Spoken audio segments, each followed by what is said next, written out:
Are you on Facebook? Do you have Facebook envy when you see cool pictures from a friend's vacation and you're like, oh, where is she? Where is he? Well, perhaps this summer you'll be the envy of all. Yes, it's that time, so get ready for fun family summer vacations. Now picture yourself on vacation to Belize. Belize, one of the last unspoiled places on Earth. We're talking everything from mystical Maya temples to pristine rainforests to an incredible barrier reef. And joining us now to discuss this amazing tropical paradise is Esquivel-Frampton from the Belize Tourism Board. Good morning. Good morning. I just want to get on a plane and go. Well, we want you there.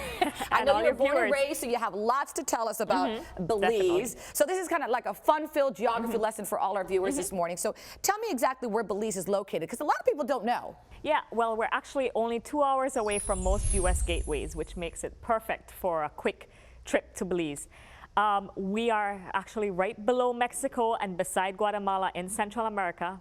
Don't let our location fool you. We actually are an old British colony, and so we are actually the only English-speaking country in Central America. And I got to tell you, I went years ago with my family. We were in Mexico because we have family in Guadalajara, and we made a pit stop in Belize, and I remember saying, oh my gosh, they speak English here. Yeah. And it was absolutely phenomenal. I haven't been back, and I think I'm going to go. You need to come back. I need to go back. You back there. I need a break. I need to go with my hubby. All right, so much to cover. Let's start with, let's say, the landscape. Tell me about what makes Belize so unique. Well, we like to refer to ourselves as Mother Nature's best kept secret. This is true. It is. It's like a gem. It is. It's one of our little secrets in Central America. We have the largest barrier reef in the Western Hemisphere. It's 185 miles north to south. Wow. It actually covers the entire span of our country. That I did not see. So it's great protection for our whole country. And it gives the most spectacular dive and snorkeling sites, we think, in the world. It's something for everyone. We have dive sites that are great for just the beginners, the snorkelers, all the way to the most advanced divers. And divers really love to go to some place, which I didn't get to see. I'm telling you, there's so much I need to go back to. The famous Great Blue Hole. Tell me about that. I was just too young to go to this. Right. Well, it's really accessible. It's about 50 miles southeast of Belize City, and it's also accessible from any of the keys. It's actually about 1,000 feet in diameter, over 400 feet deep. You can actually see it from outer space. It's that big. Wow. And most divers, the experienced divers, can go down to over 130 feet to dive, you know, and you see the most spectacular thing, though, is the marine life. All the midnight parrotfish, the angelfish, there's barracudas, there's groupers, there's stingrays. It's just fantastic marine life. And our viewers are looking at this video, which kind of just shows it all. It's just amazing how clear the water is, and it's just something that you just see. It's absolutely spectacular. So let's say I'm not into the diving, I'm not into the snorkeling, I got little girls. What else could I do? Well, that's what makes Belize so perfect. Like I said, we are the best of both worlds with Caribbean and Central America. We have beautiful, lush rainforests. There's so many inland adventures that you can do, in addition to all the marine activities. You can do horseback riding. You can hike through the rainforest. You can go bird watching early in the morning. You can go into our caves and on inner tubes and go. We call it cave tubing, exploring our caves. And of course, one of our best features, apart from all the marine life, is the great Mayan ancient temples. You can go on great Mayan, you can go on guided tours and learn all about our great Mayan history of Belize. Okay, I want you to stay right there because we're going to talk more. I'm getting really excited because I have a feeling I know where I'm going to go this summer. But don't go anywhere because we are going to talk about the mystical Maya world, and it's amazing. So stay tuned. We'll be right back.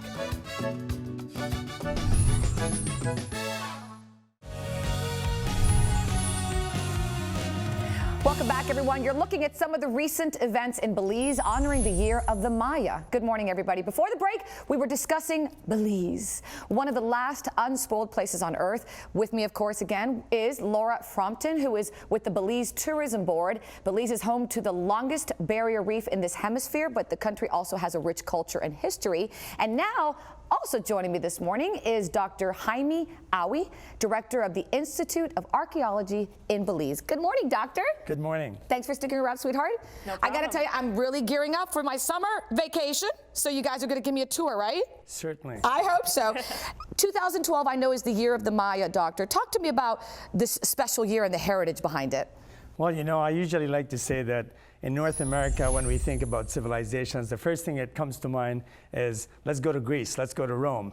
And many of us don't realize that just a few miles south of us is this amazing civilization, that of the Maya. I mean, we're talking about some people that started using a calendar based on 365 days before the birth of Christ.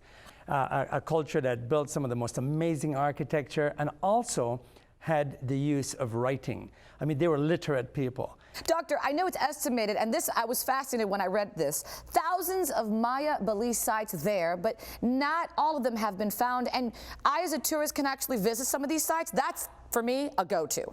Yes, and in Belize, we have now developed and excavated at least a dozen great sites for people to come and visit. And we're talking about sites with pyramids that are over 150 feet tall, some of the still tallest buildings in the country. Oh my God, and exciting. Palaces and ball courts and, you know, just incredible sites. Also, lots of caves, hundreds of caves that, you know, are miles long and rooms that you could fit a football field in. Oh, wow, goodness gracious. Boy, and the girls would love that, I gotta tell you. Now, is it true that visitors can mingle with the families there? Certainly. In fact, I have two young kids, one 4 and one 2, and I take them all over the sites into the jungle. In fact, they've been to some caves as well. I know you have children too, and they have enjoyed this. You know, sometimes you need to explain to your kids, you know, why you see the families still washing their clothes in the river, and you see them still. I'm sorry, what? In their They're washing their clothes in the river? Clothes in the river, still in their very traditional Mayan clothing. They have their Mayan little arts and craft that they're right there selling it. They're very happy to explain to you the whole history of how the arts and craft came about and the technique that they use. This year, 2012, you know, there's all kinds of hype out there about this being the end of the world. In Belize, we're celebrating this as the year of the Maya, and we're having events all year long. And we want to invite you to come and celebrate it with us. Thank you, Doctor. I swear I am there, and you're going to take me around. Thank you very much, both of you. And to find out more about Belize, its incredible activities, rich history, and of course the Maya culture, which is so fascinating, visit travelbelize.org. That's travelbelize.org. You'll love it.